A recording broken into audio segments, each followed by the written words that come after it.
Good morning, good afternoon, good evening. कैसे आप सभी? होप सो कि आप सभी अच्छे होंगे। फ्रेंड्स, आज हम नया चैप्टर स्टार्ट करेंगे और हमारे नए चैप्टर का नाम है unit, batch and job costing. Basically इस चैप्टर में 3 टॉपिक दे रखे हैं। पहला टॉपिक है, उसका नाम है यूनिट कॉस्टिंग। दूसरा टॉपिक है जिसका नाम है बैच कॉस्टिंग, और तीसरा टॉपिक है जिसका नाम है जॉब कॉस्टिंग। ये तीनों के तीनों जो टॉपिक दे रखे हैं, ये तीनों मेथड ऑफ कॉस्टिंग है। कॉस्ट को कैलकुलेट करने के बहुत सारे मेथड है, जिसमें हमने अभी तक सर्विस कॉस्टिंग को कंप्लीट किया, हमने कॉन्ट्रैक्ट कॉस्टिंग को कंप्लीट किया, हमने जॉइंट प्रोडक्ट बाई प्रोडक्ट को कंप्लीट किया, और आज हम ये स्टार्ट कर रहे हैं नेक्स्ट मेथड। मगर ये जो तीन जो टॉपिक दे रखे ना, ये तीनों अलग अलग मेथड है। मतलब ऐसा नहीं कि ये एक ही मेथड है। यूनिट कॉस्टिंग अलग मेथड है, बैच कॉस्टिंग अलग मेथड है, और जॉब कॉस्टिंग अलग मेथड है। ये 3 अलग अलग मेथड है, मगर ये तीनों मेथड बहुत छोटे छोटे थे, तो मैंने तीनों को कंबाइन करके एक चैप्टर बना दिया। नहीं तो 3 चैप्टर बनाने होते, unit costing, batch costing, job costing. तो मैंने तीनों को कंबाइन किया और एक चैप्टर बना दिया, unit, batch and job costing. मतलब हम इस चैप्टर को 1 बाय 1 एक एक मेथड को डिस्कस करने वाले हैं और एक एक मेथड के क्वेश्चंस को सॉल्व करने वाले हैं। सबसे पहले आज हम जो स्टार्ट करेंगे वो है unit costing. Friends, unit costing जिसको हम कॉस्ट शीट भी कहते हैं, हम इस मेथड में कॉस्ट शीट बनाने वाले। क्या बनाने वाले? Cost sheet. और ये कॉस्ट शीट कहाँ बनती है? मैन्युफैक्चरिंग ऑर्गेनाइजेशन में बनती है। कहाँ बनती है? Manufacturing organisation. जिनका काम मैन्युफैक्चरिंग करना होता है, वो क्या बनाते हैं? कॉस्ट शीट बनाते हैं। इस मेथड में हमें कॉस्ट शीट बनानी है, यूनिट कॉस्टिंग, जिसको हम सिंगल और आउटपुट कॉस्टिंग भी कह सकते हैं। इसमें हमें कॉस्ट शीट बनानी होती है, और कॉस्ट शीट का फॉर्मेट क्या है? बिल्कुल, मैं आप लोगों को कॉस्ट शीट का फॉर्मेट बताता हूँ। वो कॉस्ट शीट का फॉर्मेट आपको याद करना पड़ेगा, और कॉस्ट शीट का फॉर्मेट याद होने के बाद हम कॉस्ट शीट के बहुत सारे क्वेश्चंस को सॉल्व करेंगे। ठीक है। अब जैसे मैंने आपको कहा कि ये 3 मेथड एक साथ दे रखे हैं, तो इसमें सबसे जो इम्पोर्टेंट है वो कॉस्ट शीट, मतलब यूनिट कॉस्टिंग है। उससे कम इम्पोर्टेंट है बैच कॉस्टिंग, और सबसे कम इम्पोर्टेंट है जॉब कॉस्टिंग। ठीक है। तो चलिए, आप सबसे पहले तो इस पूरे चैप्टर का नाम लिख लीजिए, unit, batch and job costing, और उसके बाद में आप पहले मेथड का नाम लिखिए यूनिट कॉस्टिंग, और आप उसके ब्रैकेट में लिख सकते हो कॉस्ट शीट। फ्रेंड्स, हम अकाउंट्स में प्रॉफिट या लॉस को कैलकुलेट करने के लिए ट्रेडिंग अकाउंट बनाते हैं, प्रॉफिट एंड लॉस अकाउंट बनाते हैं। हम कॉस्टिंग में प्रॉफिट या लॉस को कैलकुलेट करने के लिए कॉस्ट शीट बना सकते हैं। कॉस्ट शीट कहाँ बनती है? मैन्युफैक्चरिंग ऑर्गेनाइजेशन में बनती है। उस कॉस्ट शीट का फॉर्मेट बिल्कुल आपको याद करना पड़ेगा कि कैसे कैसे हमें एक्सपेंडिचर को कॉस्ट शीट में लिखना है। ठीक है। आप फटाफट से कॉस्ट शीट का फॉर्मेट बनाइए। कॉस्ट शीट, कॉस्ट शीट का फॉर्मेट एक मैन्युफैक्चरिंग ऑर्गेनाइजेशन में कॉस्ट शीट बनती है, और उसका फॉर्मेट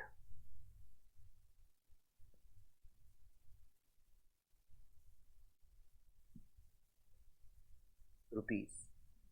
सबसे पहले हम कॉस्ट शीट के फॉर्मेट में लिखते हैं डायरेक्ट मटेरियल। क्या लिखते हैं?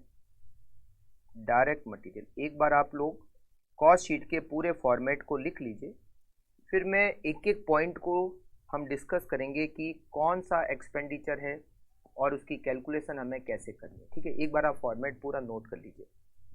सबसे पहले हम इसमें क्या लिखते हैं? Direct material. Direct material consumed.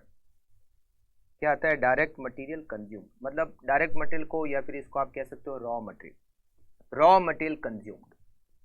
फिर आता है डायरेक्ट वेजेज, डायरेक्ट वेजेज, और फिर आते हैं direct expenses, direct expenses. 3 expenditure, direct material consumed, direct wages और डायरेक्ट एक्सपेंसेस। इन तीनों को मिलाकर हम कहते हैं प्राइम कॉस्ट, क्या कहते हैं? Prime cost, direct material consumed, direct wages और डायरेक्ट एक्सपेंसेस, इन तीनों की टोटल को हमने नाम दिया है प्राइम कॉस्ट। ठीक है, इसमें हमें ऐड करने होते हैं फैक्ट्री ओवरहेड। इसमें हमें क्या ऐड करने होते हैं? हमें इसमें फैक्ट्री ओवरहेड को ऐड करना होता है। हमें इसमें ऐड करना होता है opening stock work in progress को। Opening stock work in progress को हमें इसमें ऐड करना होता है। हमें इसमें से लेस करना होता है closing stock work in progress. Closing stock work in progress को इसमें से हमें लेस करना होता है। Closing stock work in progress को लेस करने के बाद जो रिजल्ट आता है हम उसको कहते हैं फैक्ट्री कॉस्ट। क्या कहते हैं? फैक्ट्री कॉस्ट, या फिर हम उसको कहते हैं वर्क्स कॉस्ट। क्या कह सकते हैं? वर्क्स कॉस्ट, या फिर हम उसको कह सकते हैं प्रोडक्शन, इसको कह सकते हैं manufacturing cost. Manufacturing cost, factory cost या फिर वर्क्स कॉस्ट या फिर मैन्युफैक्चरिंग कॉस्ट। ज्यादातर हम जो नाम देते हैं वो लिखते हैं फैक्ट्री कॉस्ट। ठीक है, इसमें हम ऐड करते हैं एडमिनिस्ट्रेटिव ओवरहेड को। क्या ऐड करते हैं? एडमिनिस्ट्रेटिव ओवरहेड को ऐड करते हैं। एडमिनिस्ट्रेटिव ओवरहेड को ऐड करने के बाद जो रिजल्ट आता है हम उसको कहते हैं कॉस्ट ऑफ प्रोडक्शन। क्या कहते हैं? Cost of production. हम इसको कॉस्ट ऑफ प्रोडक्शन कहते हैं। ठीक है, cost of production. Cost of production में हम ऐड करते हैं opening stock finish goods. Cost of production में हम ऐड करते हैं opening stock finish goods. Opening stock finish goods, और उसमें से हम लेस करते हैं closing stock finish goods. Closing stock finish goods. Opening stock finish goods add करके और closing stock finish goods less करके जो रिजल्ट आता है हम उसको कहते हैं कॉस्ट ऑफ गुड्स सोल्ड। क्या कहते हैं? Cost of goods sold. Cost of goods sold. इसमें हम ऐड करते हैं selling and distribution overhead. Selling and distribution overhead. Selling and distribution overhead add करके जो रिजल्ट आता है हम उसको कहते हैं टोटल कॉस्ट, या फिर हम उसको कह सकते हैं कॉस्ट ऑफ सेल्स। क्या कहते हैं? कॉस्ट ऑफ सेल्स या फिर टोटल कॉस्ट। Total cost. फिर अगर हमें मान लो सेल्स दे रखी है, अगर आपको सेल्स दे रखी है क्वेश्चन में, तो हम यहां पर लिखते हैं एक लाइन छोड़कर सेल्स। उससे हमें क्या मिलता है? प्रॉफिट या लॉस। ये बन गई कॉस्ट शीट। ये फॉर्मेट आपको याद करना पड़ेगा। ये फॉर्मेट आपको याद करना पड़ेगा। जैसे आप लोगों ने 11th 12th में ट्रेडिंग P&L याद किया होगा, फिर तो चलो एक बार याद किया उसके बाद तो याद हो ही गया, फिर तो आप आराम से ट्रेडिंग P&L बना लेते हो। तो ये फॉर्मेट है कॉस्ट शीट का। सबसे पहले क्या लिखते हैं? Direct material consumed. फिर क्या लिखते हैं? Direct wages. फिर क्या लिखते हैं? Direct expenses. इन तीनों की टोटल को क्या कहते हैं? Prime cost. क्या कहते हैं? Prime cost. उसमें हम ऐड करते हैं फैक्ट्री ओवरहेड को, ऐड करते हैं opening stock work in progress को, लेस करते हैं closing stock work in progress को, तो उसका जो रिजल्ट आता है उसको हम कहते हैं फैक्ट्री कॉस्ट, यानी कि वर्क्स कॉस्ट, यानी कि मैन्युफैक्चरिंग कॉस्ट। उसमें हम ऐड करते हैं एडमिनिस्ट्रेटिव ओवरहेड को। एडमिनिस्ट्रेटिव ओवरहेड का हो चाहे ऑफिस ओवरहेड का हो, एक ही बात है। हम उसको कहते हैं cost of production. Cost of production में हम ऐड करते हैं opening stock finish goods, less करते हैं क्लोजिंग स्टॉक फिनिश गुड्स, तो हम उसके रिजल्ट को कहते हैं कॉस्ट ऑफ गुड्स सोल्ड। उसमें हम ऐड करते हैं सेलिंग एंड डिस्ट्रीब्यूशन ओवरहेड को, तो हमें मिलती है टोटल कॉस्ट यानी कि कॉस्ट ऑफ सेल्स। फिर हम लिखते हैं सेल्स और हमें मिलता है प्रॉफिट या लॉस बैलेंसिंग फिगर। ठीक है। अच्छा, अब हम वापस से इसको डिस्कस करते हैं वन बाय वन। सबसे पहले direct material consumed. Direct material consumed कैसे निकालते हैं? डायरेक्ट मटेरियल कंज्यूम मतलब रॉ मटेरियल कंज्यूम। आप लिखिए direct material consumed, direct material consumed. Direct material consume को कैलकुलेट करने के लिए रॉ मटेरियल का opening stock, opening stock of raw material, हमें उसमें ऐड करना होता है परचेज को और हमें उसमें से लेस करना होता है। अच्छा, इसमें और ऐड करना होता है, चलिए ऐड पहले कर लेते हैं। Opening stock of raw material में हमें परचेज को ऐड करना होता है, purchase of raw material, purchase of raw material को ऐड करते हैं। अगर फ्रेट इनवर्ड है, फ्रेट इनवर्ड जिसको हम कैरिज इनवर्ड भी कह सकते हैं, उसको भी ऐड करना होता है।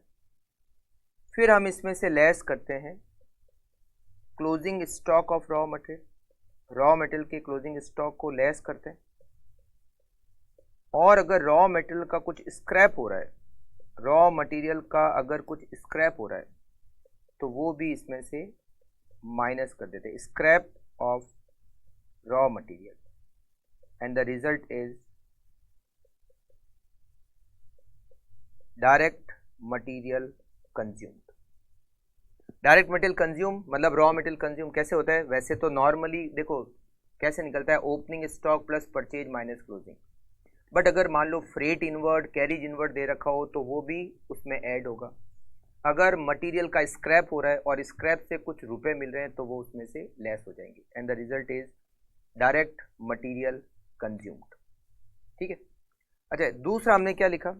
दूसरा हमने लिखा यहाँ पर डायरेक्ट वेजेस। डायरेक्ट वेजेस तो नॉर्मल जो है वो लिखनी है। डायरेक्ट एक्सपेंसेस क्या होते हैं? लिखिए आप, डायरेक्ट एक्सपेंसेस क्या होते हैं? डायरेक्ट एक्सपेंसेस रॉयल्टी, रॉयल्टी का खर्चा डायरेक्ट एक्सपेंसेस है। अगर दे रखा है तो वो क्या है? Direct expenses. जैसे packing material, packing material primary, packing material primary, दो तरह की पैकिंग होती है। एक होती है प्राइमरी पैकिंग मटेरियल, एक होती है secondary packing material. Primary packing material का मतलब है वो पैकिंग जिसके बिना प्रोडक्ट को आप सेल कर ही नहीं सकते।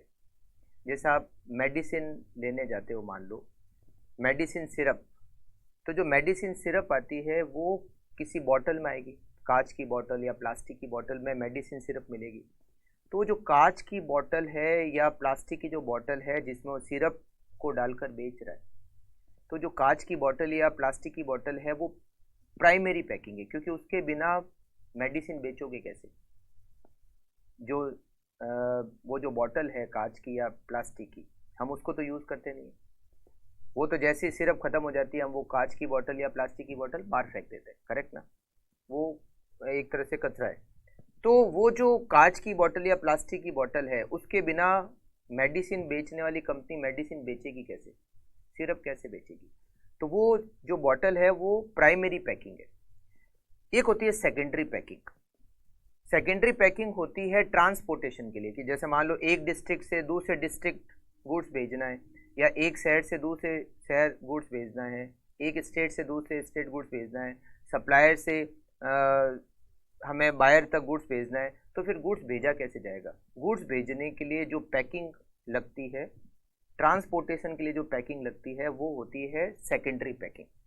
Primary packing is direct expenses, मगर जो सेकेंडरी पैकिंग होती है वो सेलिंग एंड डिस्ट्रीब्यूशन ओवरहेड होता है। पैकिंग अगर सेकेंडरी है तो वो खर्चा कहाँ कवर होता है? सेलिंग एंड डिस्ट्रीब्यूशन ओवरहेड में। ठीक है। तो इसके अलावा डायरेक्ट एक्सपेंसेस में क्या आता है? एनी स्पेसिफिक एक्सपेंसेस, अगर किसी प्रोडक्ट के लिए कोई स्पेसिफिक खर्चा लग रहा है, अगर किसी जॉब के लिए कोई स्पेसिफिक खर्चा लग रहा है, तो वो खर्चा भी डायरेक्ट एक्सपेंसेस होगा। कोई कस्टमर है, उसने कोई स्पेशल प्रोडक्ट में कुछ और ऐड करने को कहा, कुछ और खर्चा स्पेशल करने के लिए कहा, या मान लो कोई प्रोडक्शन के काम में कोई स्पेशल इक्विपमेंट का यूज़ हुआ, तो वो सारे जो खर्चे होते हैं, जो स्पेसिफिक खर्चे होते हैं किसी जॉब के लिए या किसी प्रोडक्ट के लिए, वो खर्चे भी डायरेक्ट एक्सपेंसेस होते हैं।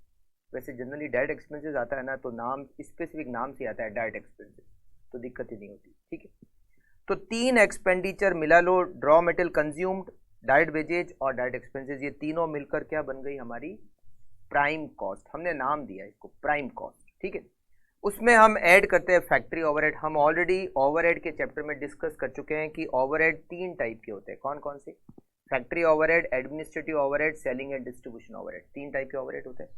फैक्ट्री ओवरहेड कौन से होते हैं? वो खर्चे जो फैक्ट्री में होते हैं। फैक्ट्री कौन सी जगह होती है? जहां मैन्युफैक्चरिंग का काम होता है, हम उस जगह को क्या कहते हैं? फैक्ट्री। तो फैक्ट्री में मटेरियल और लेबर की कॉस्ट को छोड़ के जो भी खर्चे होते हैं, हम उसको क्या कहते हैं? फैक्ट्री ओवरहेड कहते हैं। जैसे मशीन का डेप्रिसिएशन, मशीन की रिपेयर और मेंटेनेंस का खर्चा, ये सब क्या है? फैक्ट्री ओवरहेड है। फैक्ट्री के जो भी खर्चे हैं रॉ मटेरियल और वेजेज को छोड़कर, वो सारे के सारे खर्चे फैक्ट्री ओवरहेड, हम ऑलरेडी ओवरहेड के चैप्टर में डिस्कस कर चुके हैं। तो फैक्ट्री ओवरहेड, उसमें हम ऐड करते हैं ओपनिंग स्टॉक, WIP। स्टॉक 3 तरह का होता है, एक तो रॉ मटेरियल का स्टॉक, एक WIP का स्टॉक और एक फिनिश गुड्स का स्टॉक। रॉ मटेरियल का स्टॉक कहाँ आता है? वो जो रॉ मटेरियल कंज्यूम निकालते हैं उसमें एडजस्ट हो जाता है। WIP का स्टॉक यहाँ एडजस्ट होता है। रॉ मटेरियल WIP का जो ओपनिंग स्टॉक है वो ऐड होगा, क्लोजिंग स्टॉक लेस होगा, तो हमें मिलेगी फैक्ट्री कॉस्ट। उसमें हम ऐड करते हैं एडमिनिस्ट्रेटिव ओवरहेड, ऑफिस के जो भी खर्चे हैं, ऑफिस स्टाफ की सैलरी, ऑफिस का लाइट का खर्चा, ऑफिस अगर रेंट पे ले रखा तो ऑफिस का रेंट, फर्नीचर लगा हुआ है तो उसका डेप्रिसिएशन, ऑफिस के जो भी खर्चे हैं वो सारे के सारे एडमिनिस्ट्रेटिव ओवरहेड। ये ऐड करने से क्या मिलता है हमें? Cost of production. क्या मिलता है? Cost of production. उसमें हम opening stock finish goods add करते हैं, closing stock finish goods less करते हैं, ये लेस करते हैं, less. Closing stock finish goods क्या करना है? लेस। तो हमें क्या मिलेगी? Cost of goods sold. क्या मिलेगी? Cost of goods sold.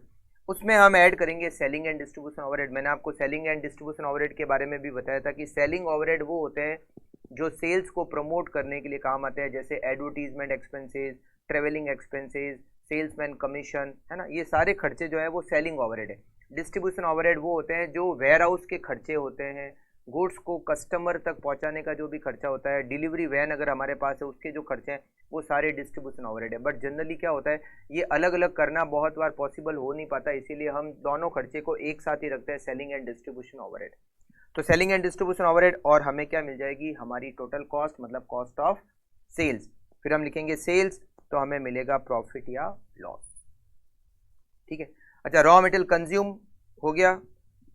Raw material consume हो गया तो देखो हमने क्या क्या समझ लिया? रॉ मटेरियल कंज्यूम समझ लिया, डायरेक्ट वेजेज में कुछ समझना है नहीं, डायरेक्ट एक्सपेंस हो गया।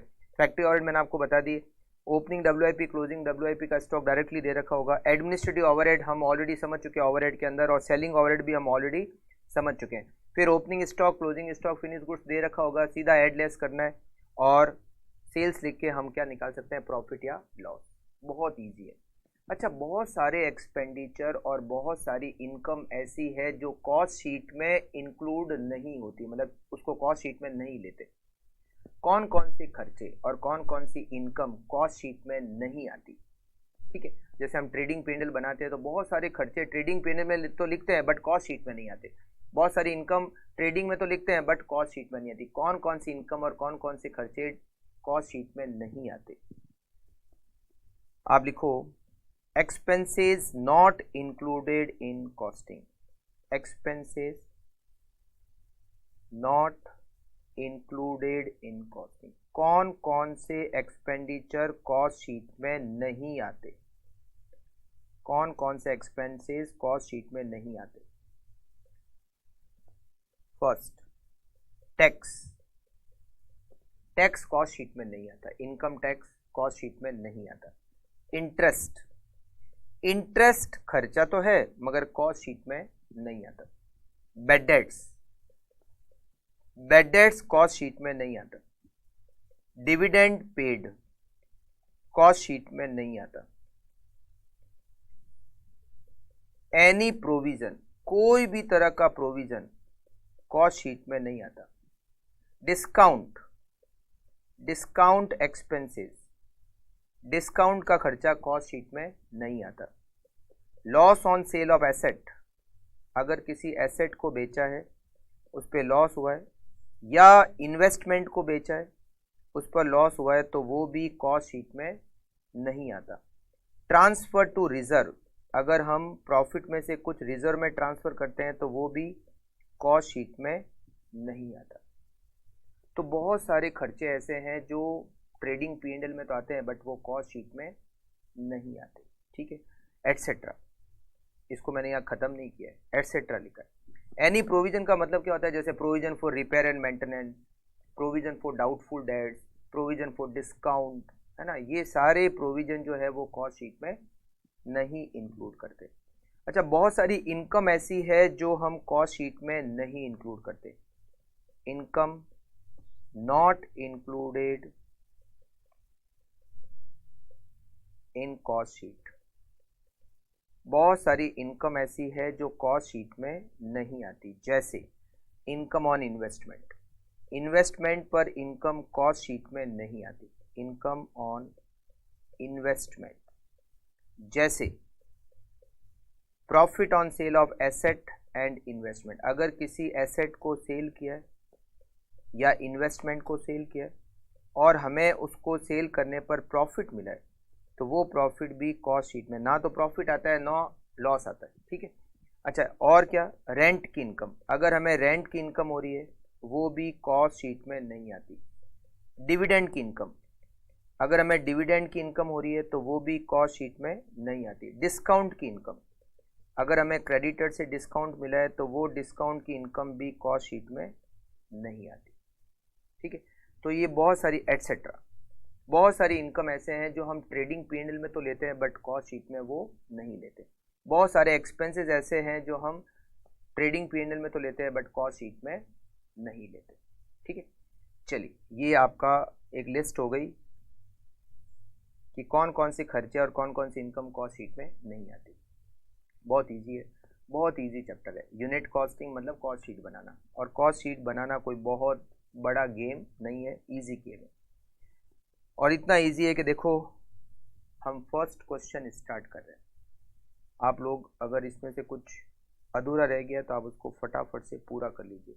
बता देता हूँ मैं आपको एक बार, और फिर हम सॉल्व करेंगे क्वेश्चन नंबर 1। ये फॉर्मेट आप क्लास को कीजिए पॉज और एक बार इस फॉर्मेट का रट्टा मार लो। ये जो फॉर्मेट मैंने लिखा है उसके 4, 5, 7 बार पढ़ लो। ठीक है, फिर हम क्वेश्चन को सॉल्व करना स्टार्ट करते हैं।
Okay,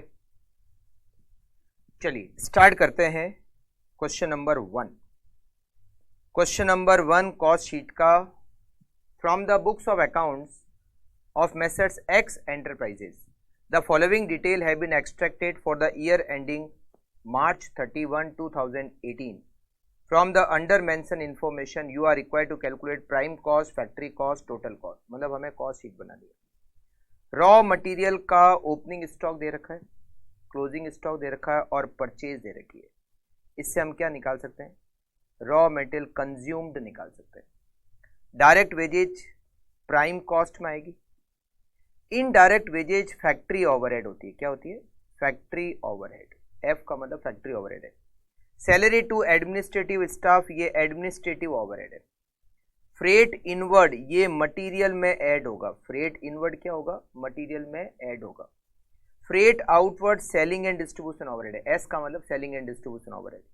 cash discount cost sheet में नहीं आता। बैड डेट्स नहीं आता।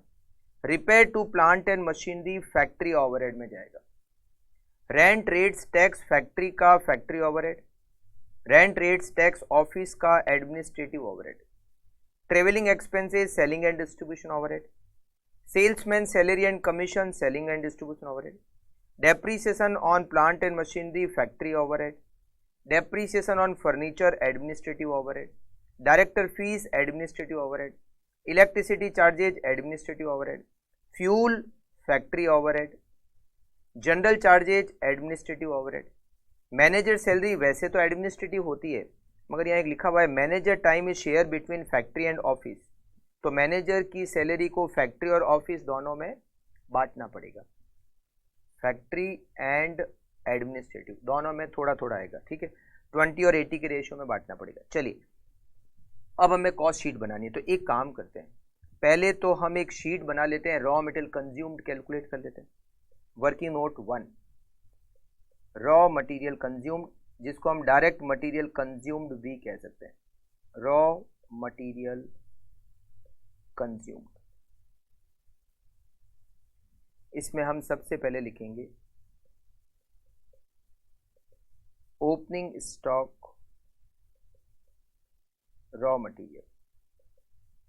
रॉ मटेरियल का ओपनिंग स्टॉक हमें दे रखा है 1,88,000। 1,88,000। इसमें ऐड करेंगे परचेज। रॉ मटेरियल हमने परचेज किया 832। इसमें हम ऐड करेंगे फ्रेट इनवर्ड।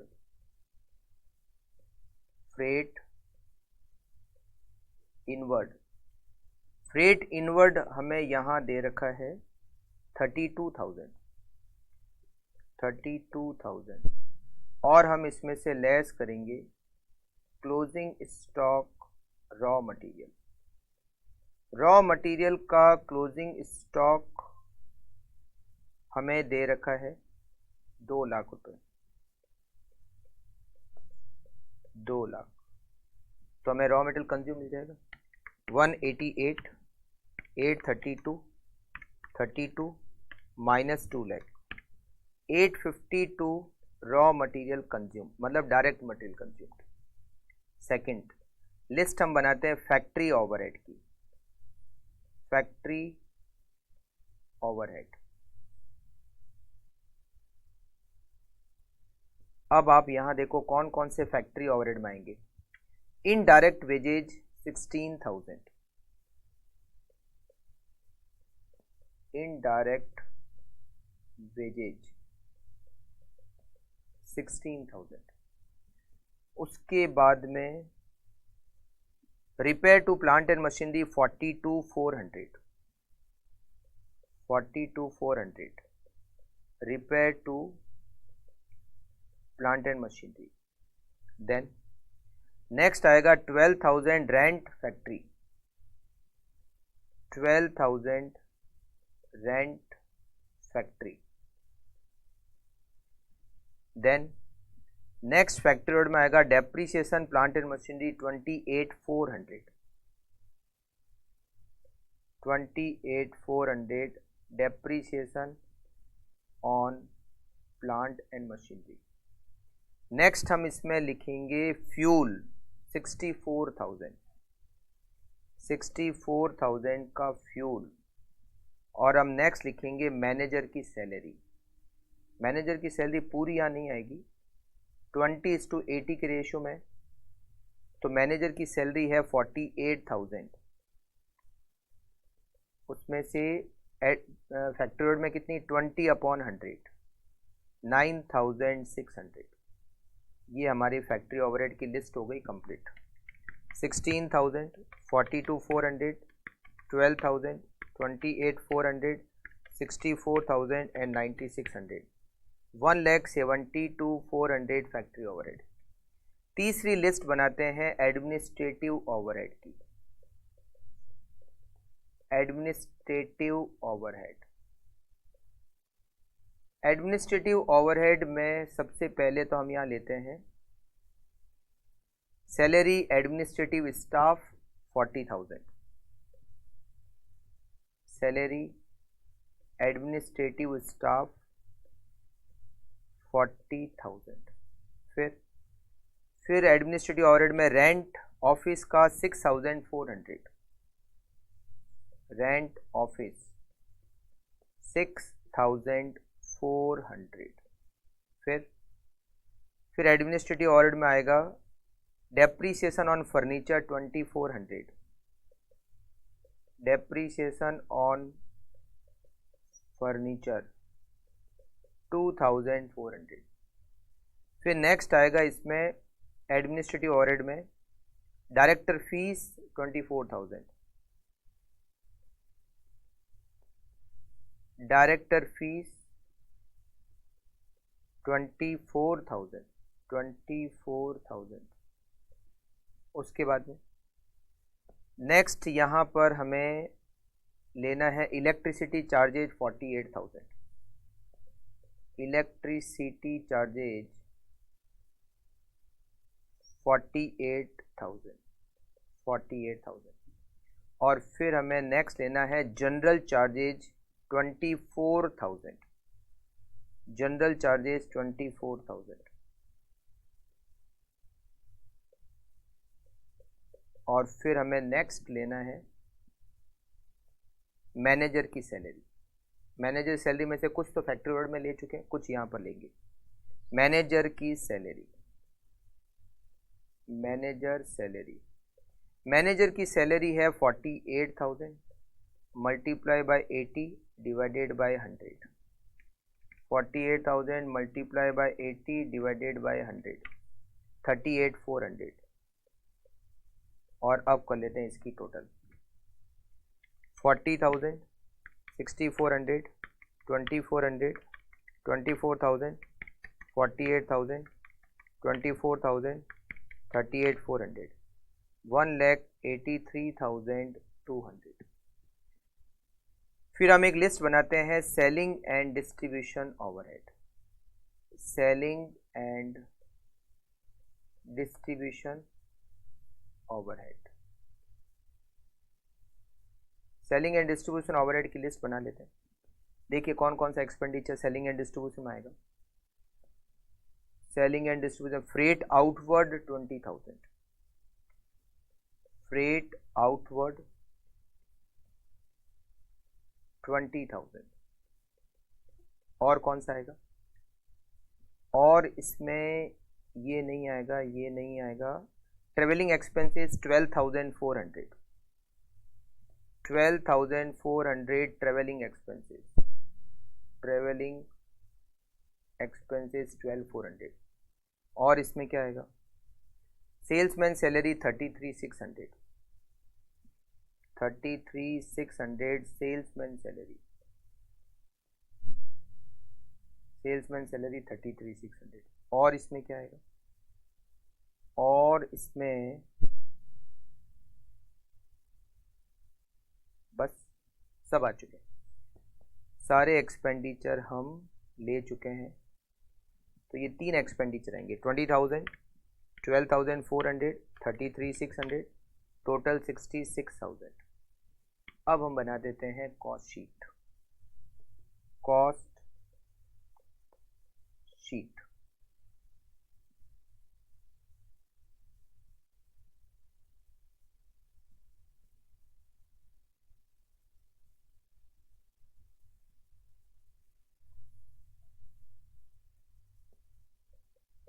कॉस्ट शीट में सबसे पहले direct material consumed, direct material consumed हम लिखेंगे इसमें 852, 8,52,000। फिर इसमें लिखेंगे डायरेक्ट वेजेज। डायरेक्ट वेजेज हमें यहां पर क्वेश्चन में दे रखी है 238, 238 डायरेक्ट वेजेज। अच्छा, यहां डायरेक्ट एक्सपेंसेस है ही नहीं, नहीं है तो नहीं है, ओके। प्राइम कॉस्ट है तो ही लिखना है, नहीं तो नहीं लिखना है। 852 plus 238, it is 10,90,000, 10,90,000 prime cost. इसमें हम ऐड करेंगे फैक्ट्री ओवरहेड। फैक्ट्री ओवरहेड हमें यहां दे रखे हैं, हमने लिस्ट बनाई 172,400, तो यहां हम लिखेंगे 1,72,400। अच्छा, ओपनिंग स्टॉक WIP नहीं है, क्लोजिंग स्टॉक WIP भी नहीं है, तो ये हमें मिल जाएगी फैक्ट्री कॉस्ट 10,90,000 प्लस 172,400, 12,62,400। इसमें हम ऐड करेंगे administrative overhead. Administrative overhead, administrative overhead की हमने लिस्ट बनाई 183,200, 183,200। तो हमें मिलेगी cost of production, cost of production 12,62,400 plus 183,200, 14,45,600, it is cost of production. ठीक है। अच्छा, इसमें हम ऐड करते हैं opening stock finish goods, less करते हैं क्लोजिंग स्टॉक फिनिश गुड्स, है ही नहीं। तो ये जो कॉस्ट ऑफ प्रोडक्शन है, it is cost of goods sold also, ये कॉस्ट ऑफ गुड्स सोल्ड है। इसमें हम ऐड करेंगे सेलिंग एंड डिस्ट्रीब्यूशन ओवरहेड, जिसकी हम ऑलरेडी लिस्ट बना चुके हैं। सेलिंग एंड डिस्ट्रीब्यूशन ओवरहेड 66,000, 66,000, और ये हमें क्या मिल गई, total cost 14,45,600 plus 66,000, 15,11,600, it is cost of sales. बस खत्म, आगे सेल्स है नहीं, अदरवाइज हम सेल्स लिखकर प्रॉफिट भी निकाल लेते। ये बन गया हमारा पहले क्वेश्चन का आंसर, मतलब सोल्यूशन हो गया फर्स्ट क्वेश्चन का। हमने पहले तो लिस्ट बना ली, रॉ मटेरियल कंज्यूम्ड कैलकुलेट कर लिया, factory overhead, administrative overhead, selling overhead, उन सबको अलग से कैलकुलेट कर लिया, और उसके बाद में उन सबको हमने कॉस्ट शीट में लिख लिया। अच्छा, यहाँ पर WIP का स्टॉक है नहीं, फिनिश गुड्स का स्टॉक है नहीं, तो नहीं है तो लिखना भी नहीं है। मतलब ऐसा नहीं है कि लिख कर उसको जीरो कर दें, ओपनिंग स्टॉक WIP नील, नहीं, ऐसा करना ही नहीं है तो ही लिखना है, नहीं तो नहीं लिखना है।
चलिए आगे बढ़ते हैं।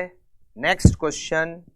अब ये नेक्स्ट क्वेश्चन भी फर्स्ट क्वेश्चन के जैसे ही है, तो मैं अब क्या करूँगा, आपको बता दूंगा कि कौन सा खर्चा फैक्ट्री ओवरहेड में जाएगा, कौन सा एडमिनिस्ट्रेटिव में, कौन सा सेलिंग एंड डिस्ट्रीब्यूशन में, कौन सा प्राइम कॉस्ट में।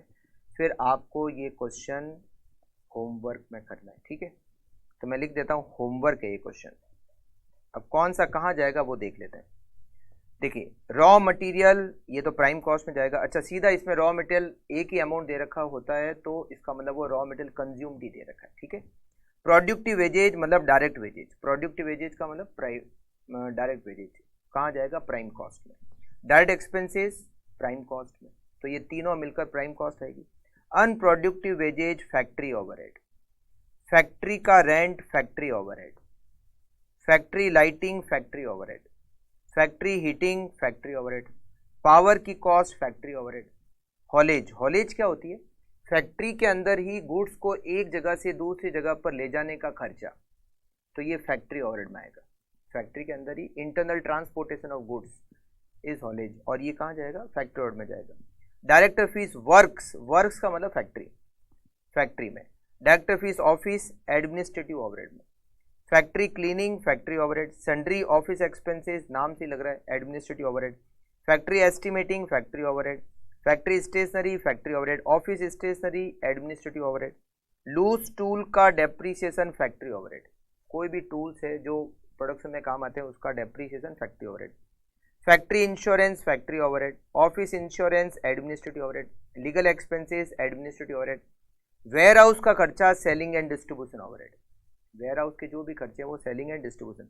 डेप्रीसिएशन प्लांट एंड मशीनरी का फैक्ट्री ओवरहेड, ऑफिस बिल्डिंग का एडमिनिस्ट्रेटिव ओवरहेड, डिलीवरी वैन का selling and distribution overhead, delivery van का जो भी खर्चा होगा वो सेलिंग एंड डिस्ट्रीब्यूशन में। बेड डेट्स आएगा ही नहीं, कहीं भी नहीं आएगा। Advertisement selling and distribution overhead, sales department की salary selling and distribution overhead, upkeep of delivery van selling and distribution overhead, administrative office light का खर्चा administrative overhead, commission on sale selling and distribution overhead, water supply administrative overhead, rent और tax office का administrative overhead.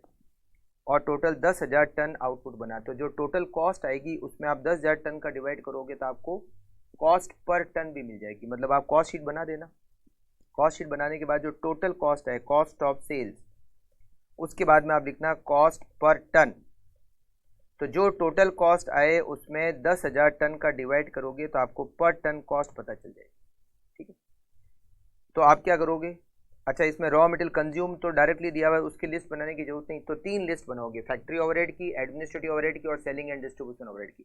अच्छा कोई भी stock नहीं है, ना WIP का है, ना फिनिश गुड्स का है, ना रॉ मटेरियल का है, तो आपको सीधा सीधा जो अभी कॉस्ट शीट बनाई थी कुछ वैसी कॉस्ट शीट आपको बनानी है, ठीक है। चलिए ये सेकंड क्वेश्चन आपके लिए हो गया होमवर्क। अब आप देखो तीसरा क्वेश्चन, और मैं आपको बता दूं ये भी आपके लिए होमवर्क है। क्यों, क्योंकि ये भी ऐसा ही क्वेश्चन है, ये भी आपके लिए होमवर्क है। देखिए question number November 2004, metal and wood cutting manufacturer है, sandpaper, sandpaper factory overhead में आता है।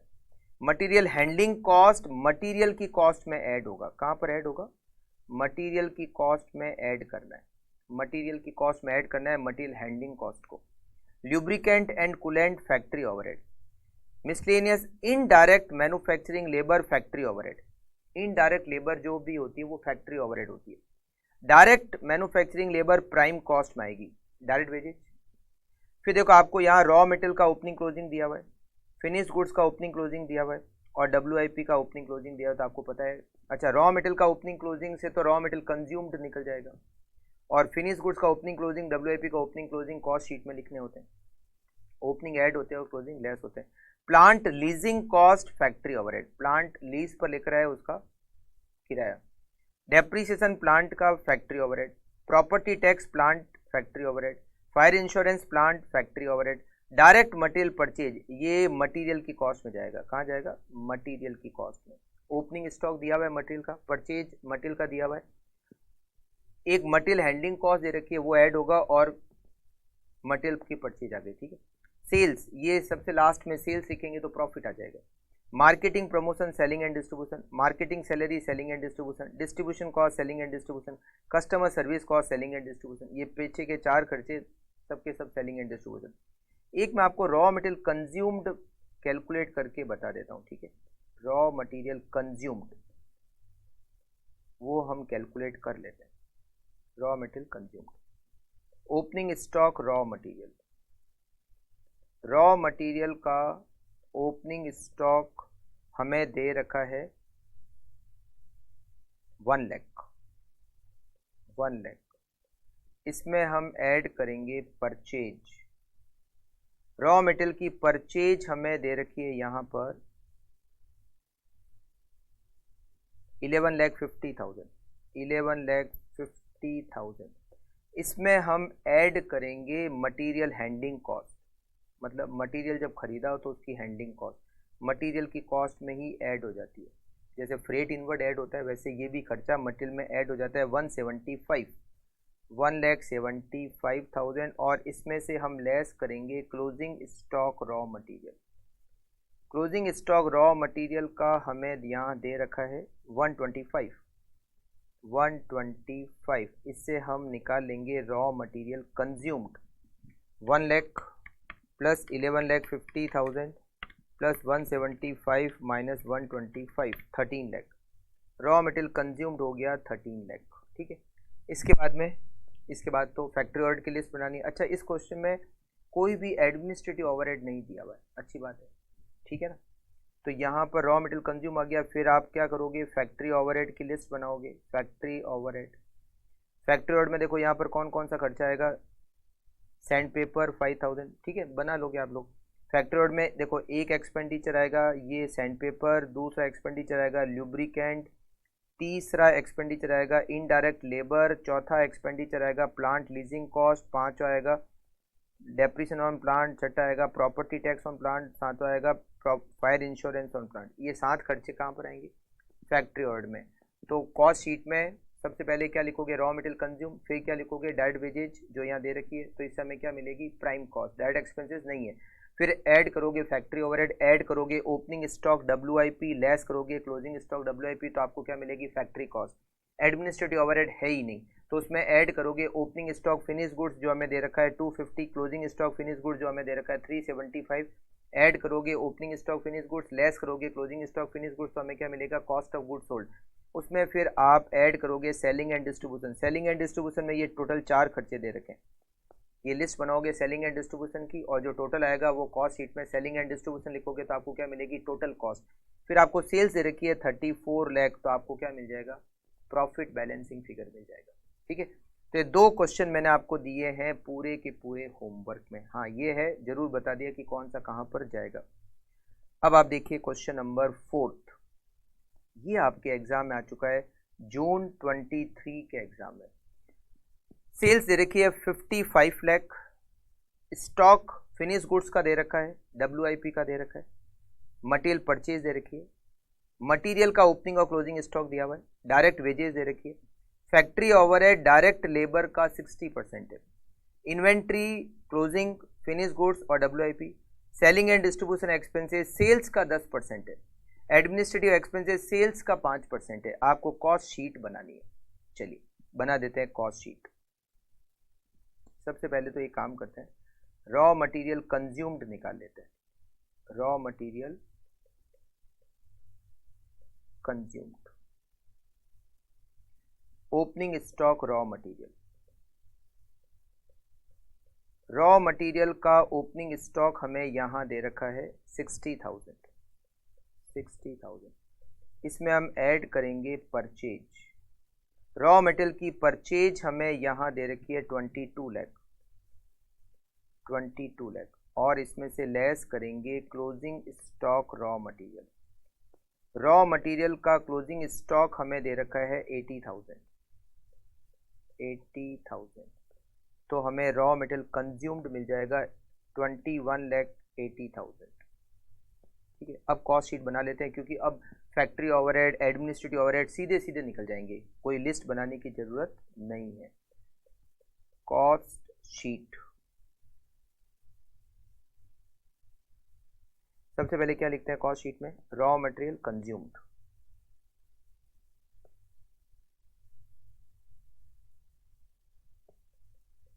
Raw material consumed, raw material consumed हमने अभी कैलकुलेट किया 21,80,000। फिर हम इसमें लिखेंगे डायरेक्ट वेजेज। डायरेक्ट वेजेज हमें क्वेश्चन में दे रखी है 13 लाख। 13 लाख डायरेक्ट वेजेज, और ये दोनों मिलकर प्राइम कॉस्ट है नहीं, सॉरी डायरेक्ट एक्सपेंसेस है नहीं, तो ये दोनों मिलकर हमें क्या मिल गई, प्राइम कॉस्ट मिल गई। It is 34,80,000।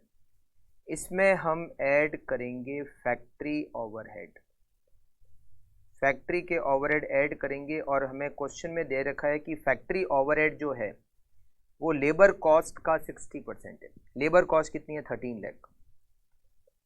तो 13 लाख का 60% होता है 7,80,000। ये हो गए फैक्ट्री ओवरहेड। इसमें ऐड करेंगे opening stock work in progress. Opening stock work in progress. Work in progress का ओपनिंग स्टॉक हमें दे रखा है 80,000 और लेस करेंगे closing stock work in progress. Less करेंगे closing stock work in progress. Work in progress का क्लोजिंग स्टॉक हमें दे रखा है 1,20,000। 1,20,000 WIP का क्लोजिंग स्टॉक। तो हमें क्या मिल जाएगी, फैक्ट्री कॉस्ट। फैक्ट्री कॉस्ट मिल जाएगी 34,80,000 plus 7,80,000 plus 80,000 minus 1,20,000। 42,20,000 is factory cost. इसमें हम ऐड करेंगे एडमिनिस्ट्रेटिव ओवरहेड। एडमिनिस्ट्रेटिव ओवरहेड हमें दे रखे हैं यहाँ पर क्वेश्चन में सेल्स का 5%, और हमारी सेल्स कितनी है 55 लाख। तो 55 लाख का 5%, 55 लाख का 5%, 2,75,000 एडमिनिस्ट्रेटिव ओवरहेड। तो हमें क्या मिल जाएगी, कॉस्ट ऑफ प्रोडक्शन। हमें कॉस्ट ऑफ प्रोडक्शन मिल जाएगी 44,95,000 कॉस्ट ऑफ प्रोडक्शन। इसमें हम ऐड करेंगे opening stock finish goods. Opening stock finish goods जो यहाँ पर हमें दे रखा है 1,40,000। कितना दे रखा है, 1,40,000। 1,40,000 दे रखा है। और इसमें से हम लेस करेंगे closing stock finish goods. Closing stock finish goods. Closing stock finish goods हमें दे रखा है 1,60,000। 1,60,000। 1,60,000। तो हमें इसे क्या मिल जाएगी, cost of goods sold. Cost of goods sold ये आएगा 44,75,000। फिर हम इसमें लिखेंगे selling and distribution overhead. Add करेंगे selling and distribution overhead. Selling and distribution overhead के बारे में क्वेश्चन में दे रखा है कि वो सेल्स का 10% है, और सेल्स कितनी है 55 लाख। तो 55 लाख का 10% होता है 5,50,000। तो हमें क्या मिल जाएगी, कॉस्ट ऑफ सेल्स मतलब टोटल कॉस्ट, और वो होगी 44,75,000 प्लस 5,50,000। It is 50,25,000। फिर एक लाइन छोड़कर हम लिखेंगे सेल्स, इससे हमें मिलेगा प्रॉफिट। और हमारी सेल्स कितनी है, हमारी सेल्स है 55 लाख। तो 55 लाख माइनस 50,25,000 हमें प्रॉफिट मिला 4,75,000 का। ठीक है, ये आप कंप्लीट कर लो।